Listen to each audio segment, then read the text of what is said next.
जो री एग्ज़ाम की मांग है बच्चों की, ये एकदम जायज़ है। इसमें हज़ारों करोड़ की संलिप्तता है। हम तो सरकार से मांग करेंगे कि इसमें ईडी से जांच करा ले या सीबीआई से जांच करा ले। हमारी हाथ जोड़ के विनती है दीपक सर से कि थोड़ा आप बच्चों के लिए कर दे, कृपा करें एकदम यहाँ से, क्योंकि आप अगर वो चाहेंगे तो ज़रूर इस चीज़ों को होगा। सरकार तक वो सबसे जल्दी बात पहुँचा सकते हैं।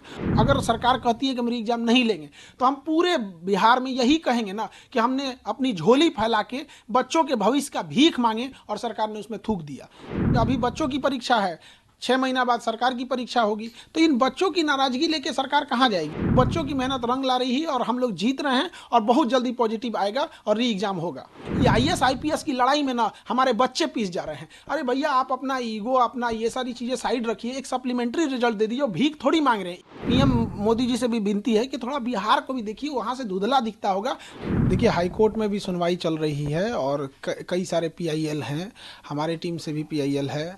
और उसमें जो लिस्टिंग वाली चीज़ है, अभी देखिए 34 नंबर पे है, टैकल होता है कि नहीं, कई बार डेट पे डेट आ जाते हैं, तो वो न्यायिक प्रक्रिया है, उस पर हम लोग नहीं कुछ कह सकते हैं।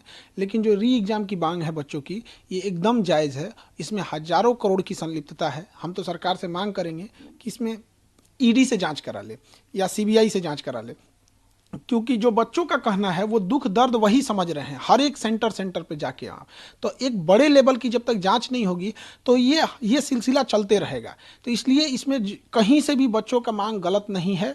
लेकिन अगर आयोग अगर आंख बंद कर लेगी, सरकार भी अगर आंख बंद कर लेगी, तो बच्चे कहाँ जाएंगे? लेकिन लगातार बात तो ये सामने आती है ना कि बच्चों को पीछे से फंडिंग होती है। फंडिंग जो लोग कुछ लोग करते हैं या शिक्षक या कहीं से फंडिंग बाहर से भी आती है, तो तभी स्टूडेंट लोग हैं वो आगे भी होते हैं। तो सरकार के पास इस फंडिंग को जांच करने के लिए ईओयू है। वो सेंट्रल की हेल्प लेके ईडी से जांच करा ले, सीबीआई से जांच करा ले। ये तो बात हो गया पल्ला झाड़ने का। फंडिंग हो रही है तो जो कर रहा है उसको वो समझे यहाँ पर। लेकिन जो बच्चों के लिए, जो 4.5 लाख बच्चे हैं जिनके साथ ये अन्याय हुआ है, कम से कम उनको तो न्याय दिला दे। क्या लगता है कि जो री एग्जाम की मांग है उसको लेकर तो फिर बाधा बीच में फिर बन कौन रहा है? देखिए, इसमें कई तरह की चीज़ें हो गई यहाँ पर, लेकिन हम इतना ज़रूर कहेंगे कि हमारी हाथ जोड़ के विनती है दीपक सर से कि थोड़ा आप बच्चों के लिए कर दे, कृपा करें एकदम यहाँ से, क्योंकि आप अगर वो चाहेंगे तो ज़रूर इस चीज़ों को होगा। सरकार तक वो सबसे जल्दी बात पहुँचा सकते हैं और वो कोऑर्डिनेट भी अच्छे से कर सकते हैं। लेकिन अगर एक हो गया कि उनसे आदमी जीवन भर में कभी उनसे कहाँ कुछ बोला है, कोई विद्यार्थी उनसे क्या किया है, लेकिन एक विद्यार्थी की ओर से भी हम कह रहे हैं कि दीपक जो सर से अभी हाथ जोड़ के विनती है कि अगर इन बच्चों का अगर वो री एग्ज़ाम करा देते हैं तो एक तरह से उनको लिए हमेशा ज़िंदगी भर बच्चे उन्हें भी याद रखेंगे। और ये जो मनोबल बढ़ा हुआ है शिक्षा के क्षेत्र में, इस शिक्षा माफियों का जो पेपर लीक करा देना, इनके लिए भी एक गिरोह का, एक नक्सल का एक पूरा जो नेक्सस है, इसको भी तोड़ना बहुत ज़रूरी है। तो हम विनती यही करेंगे, क्योंकि अगर ये लंबा जाएगा प्रोटेस्ट तो ये सरकार के लिए भी ठीक नहीं है, क्योंकि एक पूरा 2025 का ये मामला ही रहेगा। तो हमको ये नहीं समझ में आ रहा है कि जो सलाह दे रहे हैं सरकार को, उनमें क्या एक बच्चों के आगे झुक जाने में क्या जाता है कि हाँ भाई, गलती हुई थी आयोग की और हमने इसे सुधार दिया, आपके हित में हमने री एग्जाम करा दिया। ये जो बच्चों की थोड़ी सी नाराजगी है, थोड़ा सा गुस्सा है, उन्हीं से होता है जहां से हमें उम्मीद रहती है। आज भी बच्चे सरकार की ओर ही उम्मीद लगा के देख रहे हैं। अगर इनका री एग्जाम करा देते हैं तो ये सरकार के हित में भी होगा, अन्यथा ये बच्चे अपना गुस्सा कहां उतारेंगे अगर इनको नहीं माना जाएगा तो। ये चुनावी साल भी है, तो फिर आगे की स्ट्रेटेजी क्या होगी? देखिए, अब ये तो बच्चे इतनी बड़ी संख्या में जो इनके साथ अन्याय हुआ है, अब ये बच्चे लाखों की संख्या में धरना देने जा रहे हैं। अब इन बच्चों का कोई राजनीतिक लाभ उठाएगा तो इसमें क्या बच्चे क्या करेंगे? किसी को थोड़े भगाएंगे सब यहाँ तो। लेकिन अब राजनीतिक लोगों से भी या बच्चों से भी कहते हैं कि ये आंदोलन शुद्ध रूप से बच्चों का था। विद्यार्थियों लोगों से भी कहते हैं कि शुद्ध रूप से ये विद्यार्थी का ही आंदोलन होना चाहिए, तभी जाके हम लोग की सफलता मिलेगी। क्योंकि डायरेक्ट जो अगर देखेंगे स्टेक होल्डर तो बच्चे हैं, इनडायरेक्टली हम लोग हैं, क्योंकि हम लोग उन्हें पढ़ाते हैं। उनके साथ अन्याय होता है तो हम लोग उनकी आवाज़ बन के एक संगठित कर देते हैं, लेकिन इसका डायरेक्ट स्टेक होल्डर वो बच्चे ही हैं। लेकिन अगर आंदोलन लंबा खींचते जाएगा तो सरकार आंख बंद करके रखेगी तो बच्चे कहाँ जाएंगे? वो कोई प्रदर्शन करने का ट्रेनिंग लेके नहीं आए, उनकी दिल की तकलीफ है जो वहाँ पे इतने देर से रुके हुए हैं। लेकिन बीच में तो कुछ पॉलिटिशियंस है वो भी तो इन्वॉल्व हो जाते हैं। अब वो चीज़ें साइड हो गई हैं। अब सरकार को इस पे संज्ञान ले लेना चाहिए और बच्चों का री एग्जाम करा देना चाहिए। अन्यथा हम लोग का तो एक ही मांगे, हम लोग री एग्जाम लेके रहेंगे। और अगर हम री एग्जाम नहीं लेते हैं तो हम बच्चों, अगर सरकार कहती है कि हम री एग्जाम नहीं लेंगे, तो हम पूरे बिहार में यही कहेंगे ना कि हमने अपनी झोली फैला के बच्चों के भविष्य का भीख मांगे और सरकार ने उसमें थूक दिया। यही कहेंगे हम, अगर नहीं री एग्जाम होगा तो। आयोग है, अब सरकार नहीं मानती तो अब आगे आप लोग?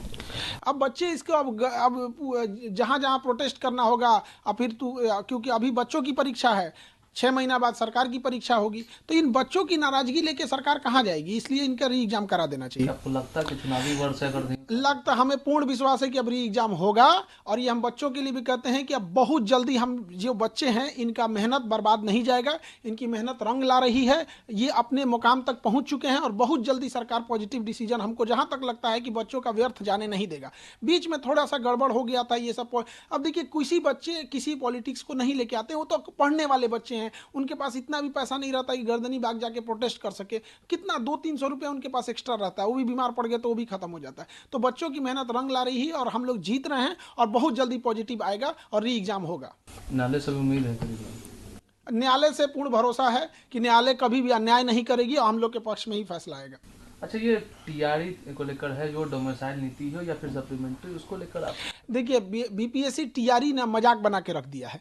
पहला कि एक जो डोमिसाइल है, तो बीपीएससी को क्लियर करना चाहिए कि वो बीपीएससी अपने प्रेस कॉन्फ्रेंस कहती है कि ये जो प्रोटेस्ट किए थे उन बच्चों का इतना नंबर है, इतना रहने वाले हैं। जब आप इतना बता पाते हैं तो आप डोमिसाइल में भी बताइए ना कि कितने % ऐसे बच्चे हैं जो out of the state select हुए हैं। इसमें एक बाहर जो परसेप्शन बन रहा है उसको आप क्लियर करिए कितना % है। वो एक बार करते हैं हॉरिजेंटल वर्टिकल आरक्षण लागू करेंगे, ये जो सचिव जी हैं ये पूरा उन्हीं का दिमाग है। ये एक बार आप सचिव जी का भी इंटरव्यू लीजिएगा, सत्य प्रकाश जी का, वो आपको बताएंगे कि क्यों वो जबरदस्ती बिना मतलब का एक जगह का हक दूसरे जगह मार रहे हैं।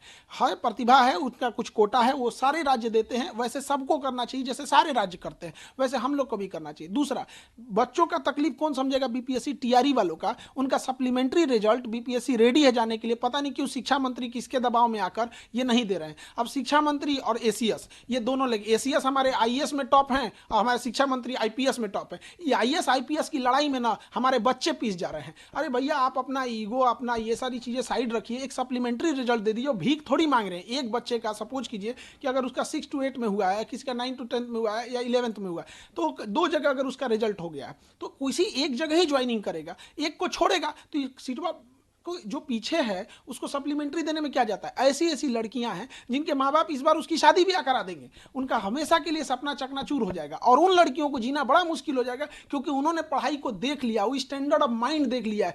तब उसको आप जंगल में से शेर को ले आकर फिर सर्कस में रखेंगे तो टेंशन से मर जाएगा बेचारा। तो उसका एक इन्वायरमेंट है, उसने जिंदगी को जीना सीखा है। तो ये सप्लीमेंट्री रिजल्ट दे देने में पता नहीं कि सरकार को क्या जाता है।